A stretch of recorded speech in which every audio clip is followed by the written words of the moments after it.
Hello students, जैसे मैंने last अपने वीडियो में आपको MCQs कराए थे पावर शेयरिंग के। आज मैं लॉन्ग आंसर क्वेश्चन, एक ही क्वेश्चन मैं एक्सप्लेन करूंगी, लेकिन आप कैसे उसको प्रेजेंट करेंगे।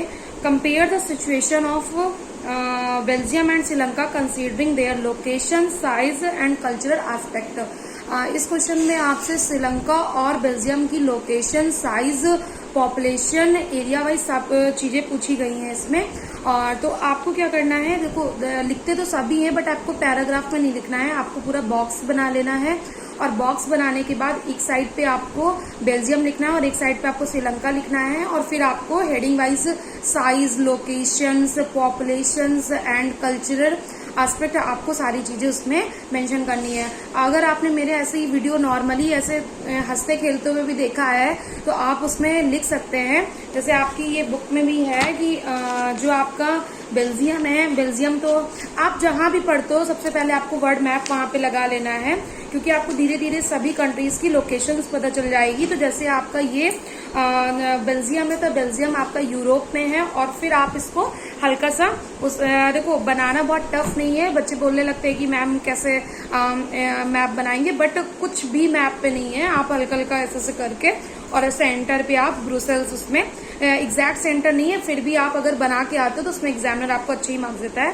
तो आप ब्रुसेल्स को इसमें मेंशन कर दोगे और यूरोप में ही आप बेल्जियम को मेंशन कर देंगे।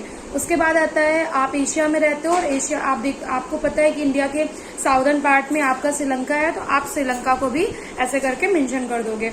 और आपको लैंग्वेजेस भी पता है, फ्रेंच, अगर आप बेल्जियम की बात करते हो तो फ्रेंच, डच, अलग अलग यहाँ पे जर्मन, ये सारी लैंग्वेजेस है। तो आप इसमें थोड़ा थोड़ा ऐसे करके लोकेट कर दोगे।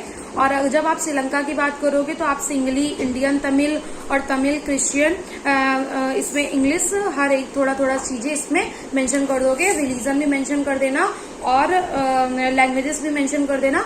आपके पास कलर्स होते हैं, थोड़ा थोड़ा सा कलर कर देना है जिससे आपका रिप्रेजेंटेशन अच्छा हो। लाइक जैसे आप ये ऐसे लिख रहे हो तो आप इस टाइप से भी लिख सकते हो, जैसे ऐसे करके भी आप फ्लो चार्ट बना सकते हो और बॉक्सेस में लिख सकते हो। आप कलर्स भी कर सकते हो हल्का सा। अगर आपने थोड़ा सा भी मैप बना दिया ना तो आपको एग्जामिनर पूरे में पूरे नंबर देगा, क्योंकि कोई भी क्वेश्चन है 5 मार्क्स का आ रहा है, 6 मार्क्स का आ रहा है, 10 मार्क्स का आ रहा है, लिखते तो सभी हैं बट एग्जामिनर नंबर आपके कट कहाँ करता है, वो इसीलिए क्योंकि आपका रिप्रेजेंटेशन थोड़ा डिफरेंट होना चाहिए।